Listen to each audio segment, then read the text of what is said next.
ಹಸಿ ಅವರೆಕಾಳು ಸೀಸನ್ ಬಂದಾಗಂತೂ ಈ ರೀತಿ ಸಾಂಬಾರನ್ನ ಒಂದ್ಸತಿ ಟ್ರೈ ಮಾಡಲೇಬೇಕು. ಯಾಕಂತಂದರೆ ಇದರ ಟೇಸ್ಟ್ ಅಂತೂ ತುಂಬಾ ಸಖತ್ತಾಗಿರುತ್ತೆ. ಅವರೆಕಾಳು ಹುಳಿ ಅಂದರೆ ಯಾರಿಗೆ ತಾನೇ ಇಷ್ಟ ಆಗೋದಿಲ್ಲ ಹೇಳಿ. ಈ ಚಳಿನಲ್ಲಿ ಅವರೆಕಾಳು ಹುಳಿ ಪ್ಲಸ್ ಮುದ್ದೆ ಅಥವಾ ಅನ್ನ ಇದ್ರಂತೂ ಒಳ್ಳೆ ಕಾಂಬಿನೇಷನ್ ಅಂತಲೇ ಹೇಳ್ಬೋದು.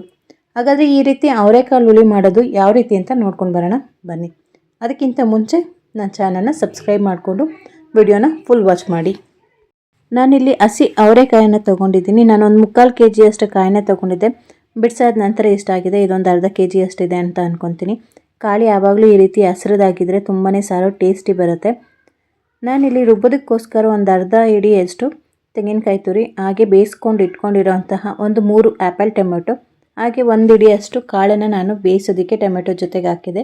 ಅದನ್ನು ಕೂಡ ಹಾಕ್ಕೊತಾ ಇದ್ದೀನಿ.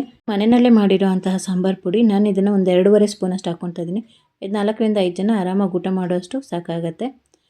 ಕಾಳು ಬೇಯಿಸಿರೋಂಥ ನೀರನ್ನೇ ಹಾಕ್ಕೊಂಡು ನುಣ್ಣಗೆ ರುಬ್ಕೊಂಡು ಬಂದು ಇಟ್ಕೊಳ್ಳೋಣ.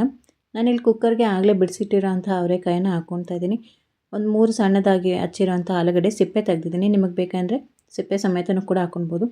ನಾನಿಲ್ಲಿ ಮೈಸೂರು ಬದನೆಕಾಯಿನ ಹಾಕ್ಕೊತಾ ಇದ್ದೀನಿ, ಅಂದರೆ ವಾಂಗಿಬಾತ್ ಬದನೆಕಾಯಿನ. ನೀವು ಗುಂಡು ಬದನೆಕಾಯಿ ಮನೆಯಲ್ಲಿದ್ದರೆ ಅದನ್ನು ಕೂಡ ಹಾಕ್ಕೊಳ್ಬೋದು. ರುಬ್ಬಿರೋ ಅಂಥ ಮಸಾಲೆನ ಹಾಕ್ಕೊಂಡು ಅದೇ ಜಾರಿಗೆ ಇನ್ನೊಂದು ಅರ್ಧ ಲೋಟದಷ್ಟು ನೀರನ್ನು ಕೂಡ ಹಾಕ್ಕೊತಾ ಇದ್ದೀನಿ. ಒಂದು ಸತಿ ತಿರುಗಿಸಿ ನೋಡೋಣ. ಸಾಂಬಾರು ಸ್ವಲ್ಪ ತಿಳಿಯಾಗಬೇಕು ಅಂತಂದರೆ ಇನ್ನೂ ಒಂದು ಸ್ವಲ್ಪ ಎಕ್ಸ್ಟ್ರಾ ನೀರು ಹಾಕ್ಕೊಳ್ಬೋದು, ಇಲ್ಲ ಗಟ್ಟಿ ಅಷ್ಟೇ ಸಾಕು ಅನ್ನೋದಾದರೆ ಅಷ್ಟಕ್ಕೆ ಸಾಕಾಗುತ್ತೆ. ನಾನಿಲ್ಲಿ ಮುದ್ದೆಗೆ ಪ್ಲಸ್ ಅನ್ನಕ್ಕೆ ಮಾಡೋದ್ರಿಂದ ಇನ್ನೊಂದು 1 ಲೋಟದಷ್ಟು ನೀರನ್ನು ಹಾಕ್ಕೊತಾ ಇದ್ದೀನಿ. ರುಚಿಗೆ ತಕ್ಕಷ್ಟು ಉಪ್ಪನ್ನು ಹಾಕ್ಬಿಟ್ಟು ಇದನ್ನು ಒಂದು 2 ವಿಜಿಲ್ ಕೂಗಿಸ್ಕೊಂಡ್ರೆ ಸಾಕಾಗುತ್ತೆ. ನಂತರ ಇದನ್ನು ಲಾಸ್ಟಲ್ಲಿ ಒಗ್ಗರಣೆಗೆ ಹಾಕೋದು ಎಂತಕ್ಕೆ ಅಂದರೆ ಆ ಒಗ್ಗರಣೆ ಟೇಸ್ಟು ಸ್ವಲ್ಪ ಹಾಗೇ ಇರುತ್ತೆ ಸಾಂಬಾರು ಜೊತೆಗೆ.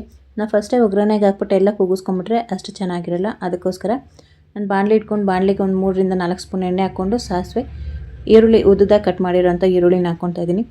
ಈರುಳ್ಳಿ ಸ್ವಲ್ಪ ಚೆನ್ನಾಗಿ ಫ್ರೈ ಆದ ನಂತರ ಒಂದು 2 ಸೌಟು ಸಾಂಬಾರನ್ನ ಇದಕ್ಕೆ ಹಾಕ್ಕೊಂಡು ಒಗ್ಗರಣೆ ಜೊತೆಗೆ ಮಿಕ್ಸ್ ಮಾಡಿ ಸಾಂಬಾರಿಗೆ ಹಾಕ್ಕೊಳ್ಳೋಣ.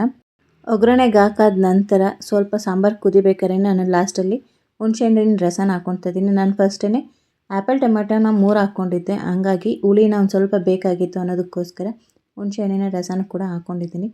ಹುಳಿ ಬೇಡ ಅನ್ನೋರಾದರೆ ನೀವು ನಾರ್ಮಲ್ ನಾಟಿ ಟೊಮೆಟೊನೂ ಕೂಡ ಹಾಕ್ಕೊಳ್ಬೋದು. ಲಾಸ್ಟಿಗೆ ಸ್ವಲ್ಪ ಕೊತ್ತಂಬರಿ ಸೊಪ್ಪು ಹಾಕ್ಕೊಂಡು ಒಂದು ಕುದಿ ಬಂದರೆ ಬಿಸಿ ಬಿಸಿಯಾದ ಅವರೆಕಾಳು ಹುಳಿ ಸಾಂಬಾರು ಸವಿಯಲು ಸಿದ್ಧವಾಗಿದೆ. ನೀವು ಕೂಡ ಮನೆಯಲ್ಲಿ ಒಂದು ಸತಿ ಟ್ರೈ ಮಾಡಿ ಈ ರೆಸಿಪಿನ. ಯಾವ ರೀತಿ ಬಂತು ಏನು ಅಂತ ಕಮೆಂಟ್ ಮಾಡಿ ತಿಳಿಸಿ.